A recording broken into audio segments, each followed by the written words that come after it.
सुबह अभी सूरज भी निकला नहीं था और एक माझी नदी के किनारे पहुंच गया था। उसका पैर किसी चीज से टकरा गया। झुक के उसने देखा, पत्थरों से भरा हुआ एक झोला पड़ा था। उसने अपना जाल किनारे पर रख दिया। वो सुबह सूरज के उगने की प्रतीक्षा करने लगा। सूरज उग आए, वो अपना जाल फेंके और मछलियां पकड़े।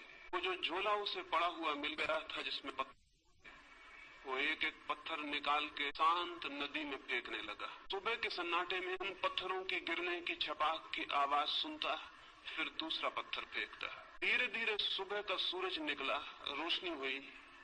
तब तक उसने झोले के सारे पत्थर फेंक दिए थे, सिर्फ एक पत्थर उसके हाथ में रह गया। सूरज की रोशनी में देखते से ही जैसे उसके हृदय की धड़कन बंद हो गई, सांस रुक गई। उसने जिन्हें पत्थर समझ के फेंक दिया था वे हीरे जवाहरात थे, लेकिन अब तो अंतिम हाथ में बचा था टुकड़ा और वो पूरे झोले को फेंक चुका था। रोने लगा, चिल्लाने लगा। इतनी संपदा उसे मिल गई थी कि अनंत जन्मों के लिए काफी थी, लेकिन अंधेरे में अनजान अपरिचित उसने उस सारी संपदा को पत्थर समझ के फेंक दिया था। लेकिन फिर भी वो मछुआ सौभाग्यशाली था, क्योंकि अंतिम पत्थर फेंकने के पहले सूरज निकल आया था और उसे दिखाई पड़ गया था कि उसके हाथ में हीरा है। साधारणतः सभी लोग इतने सौभाग्यशाली नहीं होते। जिंदगी बीत जाती है, सूरज नहीं निकलता, सुबह नहीं होती, रोशनी नहीं आती और सारे जीवन के हीरे हम पत्थर समझ के फेंक चुके होते। जीवन एक बड़ी संपदा है, लेकिन आदमी सिवाय उसे फेंकने और गंवाने के कुछ भी नहीं करता है। जीवन क्या है ये भी पता नहीं चल पाता और हम उसे फेंक देते हैं। जीवन में क्या छिपा था, कौन से राज, कौन सा रहस्य, कौन सा स्वर्ग, कौन सा आनंद, कौन सी मुक्ति, उस सब का कोई भी अनुभव नहीं हो पाता और जीवन हमारे हाथ से रिक्त हो जाता है। इन आने वाले 3 दिनों में जीवन की संपदा पर ही थोड़ी सी बातें मुझे कहनी। लेकिन जो लोग जीवन की संपदा को पत्थर मानकर बैठ गए हैं, वे कभी आंख खोलकर देख पाएंगे कि जिन्हें उन्होंने पत्थर समझा है वे हीरे माणिक हैं। ये बहुत कठिन है। और जिन लोगों ने जीवन को पत्थर मान के फेंकने में ही समय गंवा दिया है, अगर आज उनसे कोई कहने जाए कि जिन्हें तुम पत्थर समझ के फेंक रहे थे वहां हीरे मोती भी थे, तो वे नाराज होंगे, क्रोध से भर जाएंगे। इसलिए नहीं कि जो बात कही गई वो गलत है, बल्कि इसलिए कि ये बात इस बात का स्मरण दिलाती है कि उन्होंने बहुत सी संपदा फेंक दी। लेकिन चाहे हमने कितनी ही संपदा फेंक दी हो, अगर एक क्षण भी जीवन का शेष है तो फिर भी हम कुछ बचा सकते हैं और कुछ जान सकते हैं और कुछ पा सकते हैं।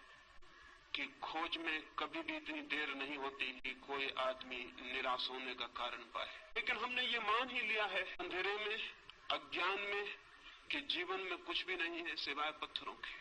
जो लोग ऐसा मान के बैठ गए हैं उन्होंने खोज के पहले ही हार स्वीकार कर ली। मैं इस हार के संबंध में, इस निराशा के संबंध में, इस मान ली गई पराजय के संबंध में सबसे पहले चेतावनी ये देना चाहता हूं कि जीवन मिट्टी और पत्थर नहीं है। जीवन में बहुत कुछ है, जीवन के मिट्टी पत्थर के बीच भी बहुत कुछ छिपा है। अगर खोजने वाली आंखें हो तो जीवन से वो सीढ़ी भी निकलती है जो परमात्मा तक पहुंचती है। इस शरीर में भी जो देखने पर हड्डी मांस और चमड़ी से ज्यादा नहीं है, वो छिपा है जिसका हड्डी मांस और चमड़ी से कोई भी संबंध नहीं। इस साधारण सी देह में भी जो आज जन्मती है कल मर जाती है और मिट्टी हो जाती है, उसका वास है जो अमृत है, जो कभी जन्मता नहीं और कभी समाप्त भी नहीं होता है। रूप के भीतर अरूप छिपा है और दृश्य के भीतर अदृश्य का वास है और मृत्यु के कुहासे में अमृति की ज्योति छिपी हुई है। मृत्यु के धुएं में अमृत की लौ भी छिपी हुई है, वो फ्लेम, वो ज्योति भी छिपी हुई है जिसकी कोई मृत्यु नहीं। लेकिन हम धुएं को देखकर ही वापस लौट आते हैं और ज्योति को नहीं खोज पाते। या जो लोग थोड़ी हिम्मत करते हैं वे धुएं में ही खो जाते हैं और ज्योति तक नहीं पहुंच पाते हैं। ये यात्रा कैसे हो सकती है कि हम धुएं के भीतर छिपी हुई ज्योति को जान सके, शरीर के भीतर छिपी हुई आत्मा को पहचान सके, प्रकृति के भीतर छिपे हुए परमात्मा के दर्शन कर सके? ये कैसे हो सकता है? उस संबंध में ही 3 चरणों में मुझे बात करनी। पहली बात, हमने जीवन के संबंध में ऐसे दृष्टिकोण बना लिए हैं, हमने जीवन के संबंध में ऐसी धारणाएं बना ली है, हमने जीवन के संबंध में ऐसा फलसफा खड़ा कर रखा है। उस दृष्टिकोण और धारणा के कारण ही जीवन के सत्य को देखने से हम वंचित रह जाते हैं। हमने मान ही लिया है कि जीवन क्या है, बिना खोजे, बिना पहचाने, बिना जिज्ञासा किए हमने जीवन के संबंध में कोई निश्चित बात ही समझ रखी। हजारों वर्षों से हमें एक ही बात मंत्र की तरह पढ़ाई जा रही है कि जीवन असार है, जीवन व्यर्थ है, जीवन दुख है। सम्मोहन की तरह हमारे प्राणों पर यह मंत्र दोहराया गया है कि जीवन व्यर्थ है, जीवन असार है, जीवन दुख है, जीवन छोड़ देने योग्य है। ये बात सुन सुन के धीरे धीरे हमारे प्राणों में पत्थर की तरह मजबूत होकर बैठ गई। इस बात के कारण जीवन असार दिखाई पड़ने लगा है, जीवन दुख दिखाई पड़ने लगा है। इस बात के कारण जीवन ने सारा आनंद, सारा प्रेम, सारा सौंदर्य खो दिया है। मनुष्य एक कुरूपता बन गया है, मनुष्य एक दुख का अड्डा बन गया है। और जब हमने ये मान ही लिया है कि जीवन व्यर्थ है, असार है, तो उसे सार्थक बनाने की सारी चेष्टा भी बंद हो गई हो तो आश्चर्य नहीं। अगर हमने ये मान ही लिया है कि जीवन एक कुरूपता है तो उसके भीतर सौंदर्य की खोज कैसे हो सकती। और अगर हमने ये मान ही लिया है कि जीवन सिर्फ छोड़ देने योग्य है तो जिसे छोड़ ही देना है उसे सजाना, उसे खोजना, उसे निखारना, इसकी कोई भी जरूरत नहीं है। हम जीवन के साथ वैसा व्यवहार कर रहे हैं जैसा कोई आदमी स्टेशन पर विश्रामालय के साथ व्यवहार करता है, वेटिंग रूम के साथ व्यवहार करता है। वो जानता है कि क्षण भर हम इस वेटिंग रूम में ठहरे हुए हैं, क्षण भर बाद छोड़ देना है। इस वेटिंग रूम से प्रयोजन क्या है, अर्थ क्या है? वो वहां मूंगफली के छिलके भी डालता है, पान भी थूक देता है, गंदा भी करता है और फिर भी सोचता है मुझे क्या प्रयोजन है, क्षण भर बाद मुझे चले जाना है। जीवन के संबंध में भी हम इसी तरह का व्यवहार कर रहे हैं। जहां से हमें क्षण भर बाद चले जाना है वहां सुंदर और सत्य की खोज और निर्माण करने की जरूरत क्या है? लेकिन मैं आपसे कहना चाहता हूं, जिंदगी जरूर हमें छोड़ के चले जाना है, लेकिन जो असली जिंदगी है उसे हमें कभी भी छोड़ने का कोई उपाय नहीं। हम ये घर छोड़ देंगे, ये स्थान छोड़ देंगे, लेकिन जो जिंदगी का सत्य है वो सदा हमारे साथ होगा, वो हम स्वयं हैं। स्थान बदल जाएंगे, मकान बदल जाएंगे, लेकिन जिंदगी हमारे साथ होगी, उसके बदलने का कोई उपाय नहीं। और सवाल ये नहीं है कि जहां हम ठहरे थे उसे हमने सुंदर किया था, जहां हम रुके थे वहां हमने प्रीति कर हवा पैदा की थी, जहां हम दो क्षण को ठहरे थे वहां हमने आनंद का गीत गाया था। सवाल ये नहीं है कि वहां आनंद का गीत हमने गाया था, सवाल यह है कि जिसने आनंद का गीत गाया था उसने भीतर आनंद के और बड़े संभावनाओं के द्वार खोल लिए। जिसने उस मकान को सुंदर बनाया था उसने और बड़े सौंदर्य को पाने की क्षमता उपलब्ध कर ली। जिसने दो क्षण उस वेटिंग रूम में भी प्रेम के बिताए थे उसने और बड़े प्रेम को पाने की पात्रता अर्जित कर ली। हम जो करते हैं उसी से हम निर्मित होते हैं। हमारा कृत्य अंततः हमें निर्मित करता है, हमें बनाता है। हम जो करते हैं वही धीरे धीरे हमारे प्राण और हमारी आत्मा का निर्माता हो जाता है। जीवन के साथ हम क्या कर रहे हैं इस पर निर्भर करेगा कि हम कैसे निर्मित हो रहे हैं। जीवन के साथ हमारा क्या व्यवहार है इस पर निर्भर होगा कि हमारी आत्मा किन दिशाओं में यात्रा करेगी, किन मार्गों पर जाएगी, किन नए जगतों की खोज करेगी। जीवन के साथ हमारा व्यवहार हमें निर्मित करता है।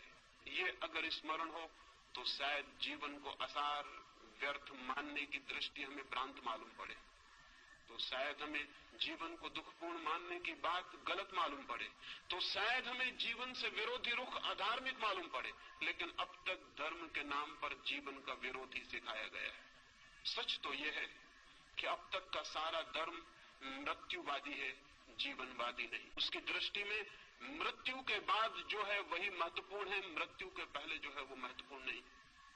अब तक के धर्म की दृष्टि में मृत्यु की पूजा है, जीवन का सम्मान नहीं। जीवन के फूलों का आदर नहीं, मृत्यु के कुम्हला गए, जा चुके, मिट गए फूलों की कब्रों की प्रशंसा और श्रद्धा है। अब तक का सारा धर्म चिंतन करता है मृत्यु के बाद क्या है, स्वर्ग, मोक्ष। मृत्यु के पहले क्या है उससे आज तक के धर्म को जैसे कोई संबंध नहीं रहा। और मैं आपसे कहना चाहता हूं मृत्यु के पहले जो है अगर हम उसे ही संभालने में असमर्थ हैं तो मृत्यु के बाद जो है उसे हम संभालने में कभी भी समर्थ नहीं हो सकते। मृत्यु के पहले जो है अगर वही व्यर्थ छूट जाता है तो मृत्यु के बाद कभी भी सार्थकता की कोई गुंजाइश, कोई पात्रता हम अपने में पैदा नहीं कर सकेंगे।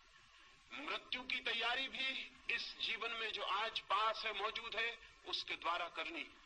मृत्यु के बाद भी अगर कोई लोक है तो उस लोक में हमें उसी का दर्शन होगा जो हमने जीवन में अनुभव किया है और निर्मित किया है। लेकिन जीवन को भुला देने की, जीवन को विस्मरण कर देने की बात ही अब तक कही गई। मैं आपसे कहना चाहता हूं, जीवन के अतिरिक्त न कोई परमात्मा है, न हो सकता है। मैं आपसे ये भी कहना चाहता हूं, जीवन को साध लेना ही धर्म की साधना है, और जीवन में ही परम सत्य को अनुभव कर लेना मोक्ष को उपलब्ध कर लेने की पहली सीढ़ी।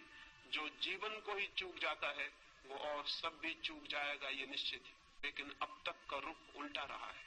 वो रुख कहता है जीवन को छोड़ो, वो रुख कहता है जीवन को त्यागो।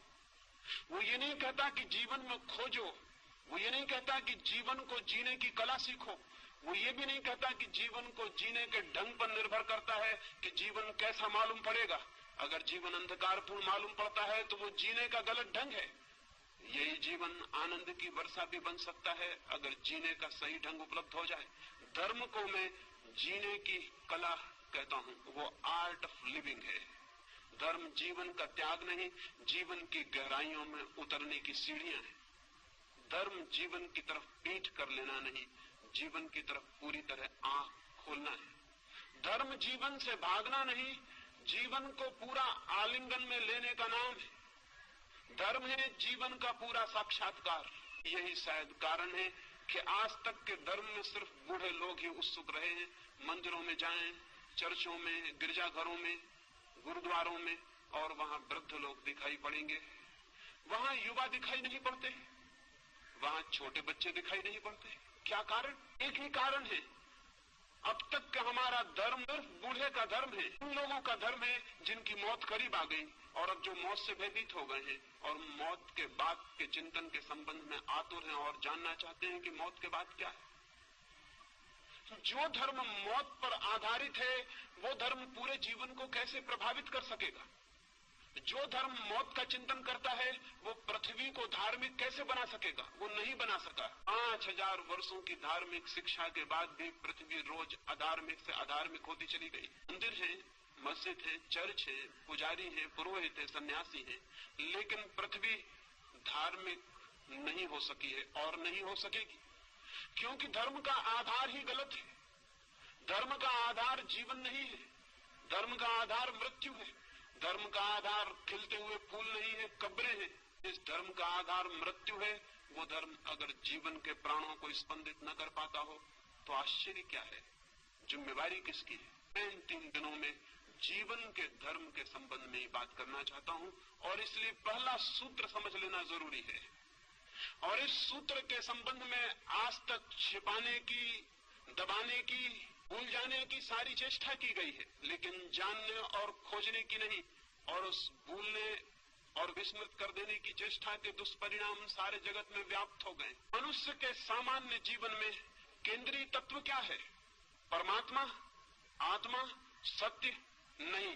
मनुष्य के प्राणों में, सामान्य मनुष्य के प्राणों में, जिसने कोई खोज नहीं की, जिसने कोई यात्रा नहीं की, जिसने कोई साधना नहीं की, उसके प्राणों की गहराई में क्या है? प्रार्थना, पूजा? बिल्कुल नहीं। अगर हम सामान्य मनुष्य के जीवन ऊर्जा में खोज करें, उसकी जीवन शक्ति को हम खोजने जाएं, तो न तो वहां परमात्मा दिखाई पड़ेगा, न पूजा, न प्रार्थना, न ध्यान, वहां कुछ और ही दिखाई पड़ेगा। और जो दिखाई पड़ेगा उसे भुलाने की चेष्टा की गई है, उसे जानने और समझने की नहीं। वहां क्या दिखाई पड़ेगा? हम आदमी के प्राणों को चीरें और फाड़ें और वहां खोजें। आदमी को छोड़ दें, अगर आदमी से इतर जगत की भी हम खोजबीन करें तो वहां प्राणों की गहराइयों में क्या मिलेगा? अगर हम एक पौधे की जांचबीन करें तो क्या मिलेगा? एक पौधा क्या कर रहा है? एक पौधा पूरी चेष्टा कर रहा है नए बीज उत्पन्न करने की। एक पौधे के सारे प्राण, सारा रस नए बीज इकट्ठे करने, जन्मने की चेष्टा कर रहा है। एक पक्षी क्या कर रहा है? एक पशु क्या कर रहा है? अगर हम सारी प्रकृति में खोजने जाएं तो हम पाएंगे सारी प्रकृति में एक ही क्रिया जोर से प्राणों को घेर कर चल रही है, और वो क्रिया है सतत सृजन की क्रिया, वो क्रिया है क्रिएशन की क्रिया, वो क्रिया है जीवन को पुनरुज्जीवित नए नए रूपों में जीवन देने की क्रिया। फूल बीज को संभाल रहे हैं, फल बीज को संभाल रहे हैं। बीज क्या करेगा? बीज फिर पौधा बनेगा, फिर फूल बनेगा, फिर फल बनेगा। अगर हम सारे जीवन को देखें तो जीवन जन्मने की एक अनंत क्रिया का नाम। जीवन एक ऊर्जा है जो स्वयं को पैदा करने के लिए सतत संलग्न है और सतत चेष्टाशील। आदमी के भीतर भी वही है। आदमी के भीतर उस सतत सृजन की चेष्टा का नाम हमने सेक्स दे रखा है, काम दे रखा है। इस नाम के कारण उस ऊर्जा को एक गाली मिल गई, एक अपमान। इस नाम के कारण एक निंदा का भाव पैदा हो गया। मनुष्य के भीतर भी जीवन को जन्म देने की सतत चेष्टा चल रही है। हम उसे सेक्स कहते हैं, हम उसे काम की शक्ति कहते हैं। लेकिन काम की शक्ति क्या है? समुद्र की लहरें आकर टकरा रही हैं। समुद्र के तट से हजारों लाखों वर्षों से लहरें चली आती हैं, टकराती हैं, लौट जाती हैं, फिर आती हैं, टकराती हैं, लौट जाती हैं। जीवन भी हजारों वर्षों से अनंत अनंत लहरों में टकरा रहा है। जरूर जीवन कहीं उठना चाहता है। ये समुद्र की लहरें, जीवन की ये लहरें कहीं ऊपर पहुंचना चाहती हैं, लेकिन किनारों से टकराती हैं और नष्ट हो जाती हैं। फिर नई लहरें आती हैं, टकराती हैं और नष्ट हो जाती हैं। ये जीवन का सागर इतने अरबों वर्षों से टकरा रहा है, संघर्ष ले रहा है, रोज उठता है, गिर जाता है। क्या होगा प्रयोजन इसके पीछे? जरूर इसके पीछे कोई बृहत्तर ऊंचाइयां छूने का आयोजन चल रहा है। जरूर इसके पीछे कुछ और गहराइयां जानने का प्रयोजन चल रहा है। जरूर जीवन की सतत प्रक्रिया के पीछे कुछ और महानतर जीवन पैदा करने का प्रयास चल रहा है। मनुष्य को जमीन पर आए बहुत दिन नहीं हुए, कुछ लाख वर्ष हुए। उसके पहले मनुष्य नहीं था, लेकिन पशु थे। पशुओं को आए हुए भी बहुत ज्यादा समय नहीं हुआ। एक जमाना था कि पशु भी नहीं थे, लेकिन पौधे थे। पौधों को आए भी बहुत समय नहीं हुआ।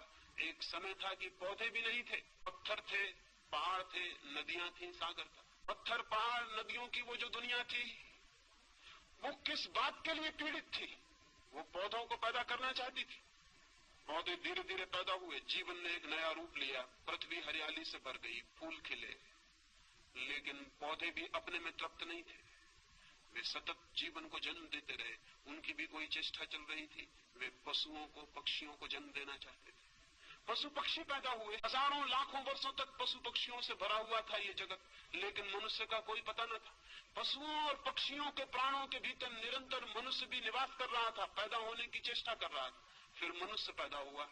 अब मनुष्य किस लिए है? मनुष्य निरंतर नए जीवन को पैदा करने के लिए आतुर है। हम उसे सेक्स कहते हैं, हम उसे काम की वासना कहते हैं, लेकिन उस वासना का मूल अर्थ क्या है? मूल अर्थ इतना है, मनुष्य अपने पर समाप्त नहीं होना चाहता, आगे भी जीवन को पैदा करना चाहता। लेकिन क्यों? क्या मनुष्य के प्राणों में मनुष्य से ऊपर किसी सुपरमैन को, किसी महामानव को पैदा करने की कोई चेष्टा चल रही? निश्चित ही चल रही। निश्चित ही मनुष्य के प्राण इस चेष्टा में संलग्न है कि मनुष्य से श्रेष्ठतर जीवन जन्म पा सके, मनुष्य से श्रेष्ठतर प्राणी आविर्भूत हो सके। नीत्शे से लेकर अरविंद तक, पतंजलि से लेकर बर्ट्रैंड रसल तक, सारे मनुष्यों के प्राणों में एक कल्पना, एक सपने की तरह बैठी रही कि मनुष्य से बड़ा प्राणी कैसे पैदा हो सके। लेकिन मनुष्य से बड़ा प्राणी पैदा कैसे होगा? हमने तो हजारों वर्ष से इस पैदा होने की कामना को ही निंदित कर रखा है। हमने तो सेक्स को सिवाय गाली के आज तक दूसरा कोई सम्मान नहीं दिया। हम तो बात करने में भयभीत होते। हमने तो सेक्स को इस भांति छिपा के रख दिया है जैसे वो है ही नहीं, जैसे उसका जीवन में कोई स्थान नहीं है। जबकि सच्चाई ये है कि उससे ज्यादा महत्वपूर्ण मनुष्य के जीवन में और कुछ भी नहीं, लेकिन उसको छिपाया है, उसको दबाया है। दबाने और छिपाने से मनुष्य सेक्स से मुक्त नहीं हो गया, बल्कि मनुष्य और भी बुरी तरह से सेक्स से ग्रसित हो गया। दमन उल्टे परिणाम लाया है।